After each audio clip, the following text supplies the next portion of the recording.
చంద్రబాబు అంటేనే ఒక బ్రాండు. ఆయన పేరు చెబితేనే రాష్ట్రానికి పరిశ్రమలు పరుగెత్తుకుంటూ వస్తాయి.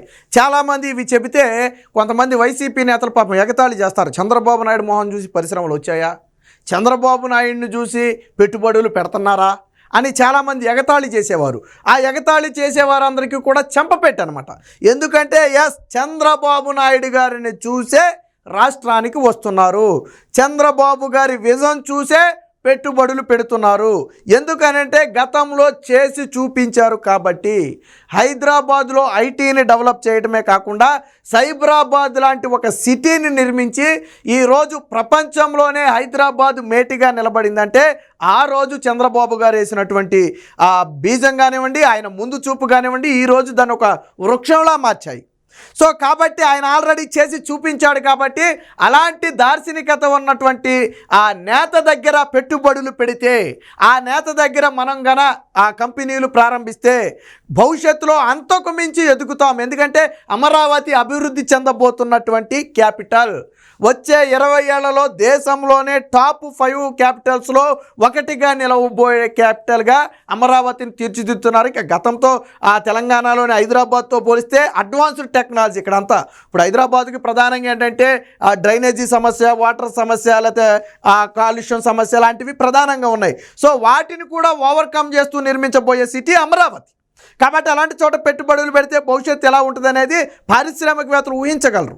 సో అందుకు బెస్ట్ ఎగ్జాంపుల్ ఏంటంటే జగన్మోహన్ రెడ్డి అంటాడు కదా, నేను తెచ్చేసా అని. జగన్మోహన్ రెడ్డి తేలా నాడు చంద్రబాబు గారి హయాంలో ఒప్పందం కుదుర్చుకుని ఈరోజు చంద్రబాబు గారి హయాంలోనే శ్రీ సిటీలో ఆ పనులు ప్రారంభించారు. కొన్ని సంస్థలకు శంకుస్థాపన కూడా జరిగింది. అంటే ఈ మధ్యలో 5 ఏళ్లలో రాలా. జగన్మోహన్ రెడ్డి ఉన్న సమయంలో చంద్రబాబు గారితో 2014-19 మధ్య ఒప్పందాలు కుదుర్చుకున్నారు. కానీ జగన్మోహన్ రెడ్డి వచ్చాక పెట్టుబడులు పెట్టలా. అంటే వాటిని ఎస్టాబ్లిష్మెంట్ పూర్తి చేయలా, ప్రారంభోత్సవాలు చేయలా. ఎందుకనంటే జగన్మోహన్ రెడ్డి ఉన్న పరిశ్రమలనే తరిమేస్తున్నాడు. ఆ భూములు తీసుకుని ఉన్న వాటినన్నింటినీ కూడా బయటికి తరిమేశాడు. ఫర్ ఎగ్జాంపుల్ జాకీ పరిశ్రమ ప్రతిష్టాత్మకమైన పరిశ్రమ, రాయలసీమ ప్రాంతానికి ఎంతో ఉపయోగకరమైంది. కియా తర్వాత ఆ స్థాయిలో ఉపయోగకరమైనటువంటి పరిశ్రమ, తరిమేశాం. ఫ్రాంక్లిన్ టెంపుల్టన్ ప్రపంచంలోనే టాప్ 500 కంపెనీలో ఒకటిగా ఉన్నటువంటి ఆ ఫ్రాంక్లిన్ టెంపుల్టన్ని తరిమేశాం. అలాగే లూలు దాదాపుగా 70,000 కోట్లు 80,000 కోట్లతోనే పెట్టుబడికి ఆల్రెడీ మొత్తం సిద్ధం చేసి ప్లేస్ ఇస్తే ఆడు ప్రహారీ కూడా కట్టుకున్నారు. ఆ తర్వాత జగన్మోహన్ రెడ్డి తరిమేశాడు. ఇక అమర్ రాజా బ్యాటరీస్ తెలంగాణ వెళ్ళిపోయి పెట్టుబడులు పెట్టింది. సో ఏదైతే ఆదాని డేటా సెంటర్ వైజాగ్లో ఉన్నది, అది కూడా ఒక 70,000 కోట్ల పెట్టుబడి సుమారు, అది కూడా పాయే. సో ఇవన్నీ ఏంటంటే పెద్ద పెద్ద పరిశ్రమలు. కొన్ని పరిశ్రమలు హోల్డ్ అయిపోయినాయి. సో అవి మళ్ళీ చంద్రబాబు గారు వచ్చిన తరువాత పెట్టుబడులు ప్రారంభం చేశాయి.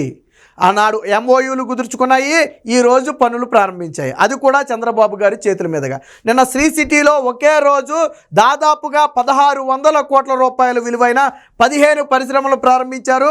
మరొక 7 పరిశ్రమల అదనంగా ఒప్పందం కుదుర్చుకున్నారు. ఈ 15 పరిశ్రమల మీద ఒక 8,500 మందికి ఉద్యోగాలు, 7 పరిశ్రమల మీద దాదాపుగా ఒక 2,000 మందికి ఉద్యోగాలు. సో ఇది అంటే రాష్ట్రంలో పారిశ్రామిక అభివృద్ధిని పరుగులు పెట్టిస్తున్నారు. గతంలో ఈజ్ ఆఫ్ డూయింగ్ బిజినెస్ ఉండేది కాదు, ఇప్పుడు స్పీడ్ ఆఫ్ డూయింగ్ బిజినెస్. సులభతర వాణిజ్యం కాదు, వేగవంతమైన వాణిజ్యం. అంటే మీకు ఎటువంటి అసలు గతంలో కూడా చెప్పాం, సింగిల్ విండో విధానం. 21 రోజుల్లోనే పరిశ్రమలకు అనుమతి అనే ఒక నూతన ఒరవడికి శ్రీకారం చుట్టిందే చంద్రబాబు గారు. ఆ ఒరవడి అనేది విప్లవాత్మకమైన మార్పులు తెచ్చింది. 21 రోజుల్లో ఎంత పెద్ద పరిశ్రమకైనా 21 వర్కింగ్ డేస్లో అనుమతులు మంజూరు చేయటం. సో తర్వాత దీన్ని దేశమే ఆదర్శంగా తీసుకుంది. సో అలాగే ఇప్పుడు ఈజ్ ఆఫ్ డూయింగ్ బిజినెస్ని స్పీడ్ ఆఫ్ డూయింగ్ బిజినెస్గా చంద్రబాబు గారు అభివర్ణించారు. అంటే వేగవంతమైన వాణిజ్యం అనేది ఇప్పుడు రాష్ట్ర విధానంగా మారింది. సో చంద్రబాబు గారి హయాంలో ఏం వచ్చింది, మళ్ళీ ఆయన హయాంలోనే ఇప్పుడు ఏం ప్రారంభించారనేది మనం ఒకసారి ప్రారంభిస్తే ఒకసారి ఇక్కడ చూడవచ్చు. తెలుగుదేశం పార్టీ అఫీషియల్ హ్యాండిల్ అయితే వేశారు. ఇక్కడ చూడండి, చంద్రబాబు అంటేనే ఒక బ్రాండ్, ఏపీకి మళ్ళీ మొదలైన పెట్టుబడులు, యువతకు ఉద్యోగ కల్పనే లక్ష్యంగా ముందుకెళ్తున్న చంద్రబాబు గారు అని చెప్పి, ఇదిగో నాడు బాబు వచ్చాడు జాబులు తెచ్చాడని చెప్పి, నాడు తెచ్చింది బాబే, నేడు ప్రారంభించింది బాబే. వాస్తవానికి ఇది 2017 ఫిబ్రవరి 4న అప్పట్లో టీఐఐ హెల్త్ కేర్ అప్పుడు ఒప్పందం కుదుర్చుకున్నారు. సో నేడు శ్రీ సిటీలో దాని పనులైతే ప్రారంభించడం జరిగింది. సో నాడు తెచ్చింది బాబే, నేడు ప్రారంభించింది బాబే. సో ఇది కూడా 2019లో చంద్రబాబు గారు దిగిపోయే సమయంలో వచ్చినటువంటి కంపెనీ నేడు శ్రీ సిటీలో పనులైతే ప్రారంభించారు. అలాగే ఇది కూడా చంద్రబాబు గారి హయాంలోనే వచ్చింది చూడండి. గతంలో చంద్రబాబు గారు దీనికి సంబంధించి ఆయన అఫీషియల్ హ్యాండిల్ నుంచి ఒక ట్వీట్ చేశారు. సో నిడెక్ ఈరోజు దాని పనులైతే ఇక్కడ శ్రీ సిటీలో ప్రారంభించడం జరిగింది. అంటే చంద్రబాబు గారు గతంలో తెచ్చినవి అనమాట ఇవన్నీ కూడా. ఇవి కూడా 2017 జనవరి 28న నాడు ఇక్కడ చూడొచ్చు మనం ఒప్పందం కుదుర్చుకున్న ఎంఓయూ కుదుర్చుకున్న ఫోటోలు కూడా ఇక్కడ చాలా స్పష్టంగా కనపడుతున్నాయి చంద్రబాబు గారితో. ఈ రోజు శ్రీలక్ష్మి అగ్రో ఫ్రూట్స్ అనేది ఏదైతే ఉందో ఈ రోజు ఉదయం శ్రీ సిటీలో ప్రారంభించింది. ఒక్కటే కాదు ఇంకా కొన్ని ఉన్నాయి చూడండి, చూపిస్తా. సిద్ధార్థ లాజిస్టిక్స్ నాడు 2015 జూన్ 30న 4 కుదుర్చుకుంటే నేడు శ్రీ సిటీలో దాని పనులు ప్రారంభించారు. ఇలాగా ఒకటి కాదు రెండు కాదు. జన్లైన్ అని ఇది కూడా ఎప్పుడు 2017 ఫిబ్రవరి 4న. సో ఇది ఈరోజు ఇదిగో ఇక్కడైతే ప్రారంభించడం జరిగింది. శ్రీ సిటీలో దాని పనులు ప్రారంభించారు. ఇది కూడా అంతే. నాడు చంద్రబాబు గారి హయాంలో ఏదైతే ఉందో టీడీపీ హయాంలో నాడు మంత్రి కామినేని శ్రీనివాస్ అనుకుంటాను ఆయన హెల్త్ మినిస్టర్గా ఉన్న సమయంలో నేడు చంద్రబాబు గారి హయాంలో నేడు ఇక్కడికైతే రావడం జరిగింది. సో ఇలా ఒకటి కాదు రెండు కాదు. ఇది కూడా అంతే. బ్లూ స్టార్ 2018 ఆగస్టు 6న నాడైతే చేసుకోవడం జరిగింది. అప్పుడే పెట్టుబడులు పెట్టబోతున్నట్టుగా నాడైతే పెట్టడం జరిగింది. సో నేడైతే పనులు ప్రారంభించారు. ఇలా ఒకటి కాదు రెండు కాదు అనేక పనులైతే ప్రారంభించడం జరిగింది. ఈ 5 ఏళ్ల గ్యాప్ జగన్మోహన్ రెడ్డి పాలనలో వీళ్ళందరూ కూడా రావటానికి సాహసం చేయలేదు. మళ్ళీ చంద్రబాబు గారు వచ్చారు. పెట్టుబడులు వెంటనే ఏదైతే నాడు ఎంఓఏలు కుదుర్చుకున్నారో దాని పనులు వేగవంతం చేయడం మొదలుపెట్టారు. చంద్రబాబు గారు ఇంకో మాట కూడా చెప్పారు. మళ్ళీ జగన్మోహన్ రెడ్డి అనే వ్యక్తి 10-15 ఏళ్ల పాటు ముఖ్యమంత్రి కాలేడు. ఆ తర్వాత పార్టీ ఉంటే తర్వాత సంగతి. ముఖ్యమంత్రి కాలేడు. ప్రజలు పూర్తిగా తిరస్కరించారు. రాష్ట్రంలో స్థిరమైన ప్రభుత్వం ఉంటుంది. కూటమి ప్రభుత్వం చాలా స్పష్టంగా ముందుకెళ్తుంది. మీకు ఎటువంటి భయం అక్కర్లేదని చెబితే నేడు పెట్టుబడులు పెట్టడానికి ఒప్పుకున్నారు. సో దీనికి సంబంధించిన వార్తలు కూడా వచ్చాయి, ఒకసారి చూద్దాం. సో వేగం పెంచేద్దాం. ఈజ్ ఆఫ్ డూయింగ్ బిజినెస్ నుంచి స్పీడ్ ఆఫ్ డూయింగ్ బిజినెస్కు సీఎం విజన్ 2047 లక్ష్యంతో ముందుకు 25 ఏళ్లలో 15% వృద్ధి రేటే లక్ష్యం. P4 మోడల్తో పేదరిక నిర్మూలన, మౌలిక సదుపాయాలకు పెద్దపీట, నైపుణ్య గణనకు శ్రీకారం. నా సంస్కరణలు ఇప్పుడు ఫలితాలను ఇస్తున్నాయి. చంద్రబాబు శ్రీ సిటీలో 15 పరిశ్రమలు. జగన్మోహన్ రెడ్డి 5 ఏళ్ల పాలనలో కలిపినా కానీ 15 పరిశ్రమలు రాలా. జగన్మోహన్ రెడ్డి మీరు గుండె మీద చేసుకు చెప్పండి.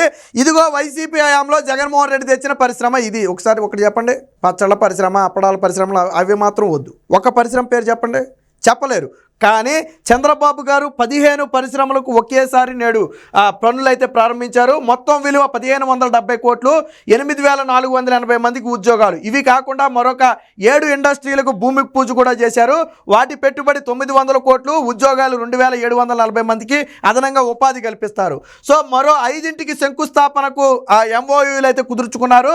దాని విలువ 1213 కోట్లు. వాటి ద్వారా వచ్చే ఉద్యోగాలు మొత్తం 4060 ఉద్యోగాలు. అంటే చూడండి, ఇక్కడ ఒక 8500 ఉద్యోగాలు సుమారు, ఇదొక 3000 ఉద్యోగాలు సుమారు, ఇదొక 4 3 7000ను దాదాపు ఇదొక 8500, దాదాపుగా 15-16 ఉద్యోగాలు రావడానికి చంద్రబాబు గారి ప్రణాళిక సిద్ధం చేశారు. ఇందులో ఈ 15 పరిశ్రమలు మాత్రం వెంటనే పనులు ప్రారంభిస్తున్నాయి. మిగతావేమో కొంచెం సమయం తీసుకుని పనులు అయితే ప్రారంభిస్తాయి. సో అంటే చంద్రబాబు గారు ముందు చూపు ఎలా ఉంటుంది అనడానికి ఇదొకటి. ఇక రాష్ట్రంలో Foxconn mega manufacturing city. Foxconn అనేది లోకేష్ గారు పూర్తిగా గతంలో కూడా ప్రతిపక్షంలో ఉన్నప్పుడు చాలా గర్వంగా చెప్పుకున్నారు లోకేష్ గారు, ఫాక్స్కాన్ నేను తీసుకొచ్చానని. సో దానికి సంబంధించిన వార్త కూడా ఉందో, ఒకసారి చూద్దాం. సో ఫాక్స్కాన్ మెగా సిటీ ఏర్పాటుకు సానుకూలత, రాష్ట్రంలో త్వరలోనే పర్యటన అని చెప్పి చెప్పడం జరిగింది. ఈ సందర్భంగా నారా లోకేష్ గారితో సంప్రదింపులు జరుపుతున్నారు. చంద్రబాబు గారి నాయకత్వంలో రాష్ట్రం పూర్తిగా డెవలప్ అవుతుంది. పరిశ్రమలు పెద్ద పరిశ్రమలు రాష్ట్రానికి రాబోతున్నాయని వారికి వివరించారు. గతంలోనే ఆల్రెడీ ఫాక్స్కాన్ అనేది నారా లోకేష్ హయాంలో వచ్చింది. పాదయాత్ర సమయంలో కూడా ఉద్యోగులందరితో కూడా నారా లోకేష్ సెల్ఫీలు అయితే దిగటం మనం చూసాం. సో దానికి సంబంధించి ఇప్పుడు మెగా సిటీ ఏర్పాటుకు ఒప్పందం కుదుర్చుకున్నారు. ఆల్రెడీ టీడీపీ హయాంలో నారా లోకేష్ గారి హయాంలో ఫాక్స్కాన్ వస్తే ఇప్పుడు మెగా సిటీ ఏర్పాటు. సో ఇదే కాదు, దీనికి సంబంధించిన మరొక వార్త కూడా వచ్చింది, ఒకసారి చూద్దాం. సో పారిశ్రామికవేత్తల గమ్యస్థానం ఏపీ. ఇక స్పీడ్ ఆఫ్ డూయింగ్ బిజినెస్ పై దృష్టి. ముఖ్యమంత్రి చంద్రబాబు వెల్లడి. శ్రీ సిటీలో 1570 కోట్లతో 15 పరిశ్రమల ప్రారంభం. 1213 కోట్లతో మరొక 5 కంపెనీల ఆ ఏర్పాటుకు ఒప్పందాలు నిన్న ఏదైతే ఆ కంపెనీలను ప్రారంభిస్తున్నారో ఆ సందర్భంగా మనం ఎక్కడైతే చూడొచ్చు ఆ నిడెక్ ఏదైతే ఇందాక ఆల్రెడీ మనం చూసాం టీడీపీ హయాంలో ఒప్పందం కుదుర్చుకుంది, ఈ రోజైతే రావడం జరిగింది.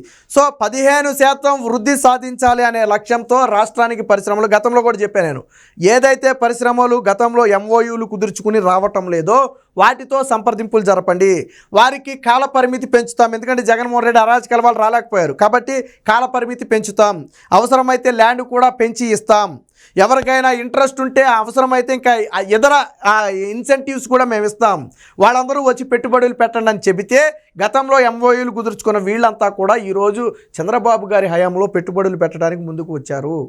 వాస్తవానికి మొన్న గెలుచుండకపోతే వీళ్ళందరూ పెట్టిబేడ జద్దేసుకుంటారు, వాళ్ళు కూడా చూద్దాం ఒక 5 years వెయిట్ చేద్దాం ఎందుకు కంగారు పట్టమని చెప్పి హోల్డ్ అయి ఉన్నారు.